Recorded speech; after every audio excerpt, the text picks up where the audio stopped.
Hello, ഇത് ചെറിയൊരു cooking video ആണ് കേട്ടോ. കുറച്ച് കൊഴുവ് വാങ്ങിയിട്ടുണ്ടായിരുന്നു, അപ്പോൾ പീര വെക്കാമെന്ന് വിചാരിച്ചു. അങ്ങനെ അരമുറി തേങ്ങയും അതുപോലെ തന്നെ അതിലേക്ക് കുറച്ച് കൊച്ചുള്ളിയും 2 ഇഞ്ച് കഷ്ണം എടുത്തിട്ട് ഒന്ന് ക്രഷ് ചെയ്തെടുത്തേ. ഈ ഒരു മീൻ നന്നാക്കാനുള്ള പാടുള്ളൂ കേട്ടോ. പിന്നെ ഇത് വയ്ക്കാൻ ഭയങ്കര എളുപ്പമാണ്.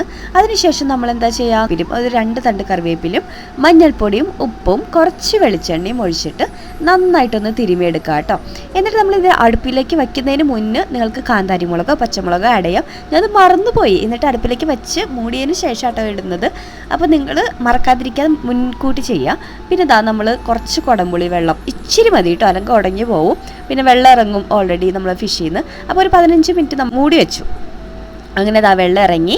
പിന്നെ നമ്മളത് കഴിഞ്ഞിട്ട് 15 മിനിറ്റ് കഴിഞ്ഞിട്ട് തുറന്ന് വെച്ച് വേവിച്ച് ആ വെള്ളം വറ്റിച്ചെടുക്കുക. അപ്പം നല്ല ടേസ്റ്റി ആയിട്ടുള്ള നമ്മുടെ പീര റെഡി ആയിട്ടുണ്ട്. പിന്നെ അവസാനമായിട്ട് കുറച്ച് പച്ച വെളിച്ചെണ്ണ ഒഴിച്ചൊന്ന് ജസ്റ്റ് ഒന്ന് തൂവി കഴിഞ്ഞാൽ നമ്മുടെ പീര റെഡി.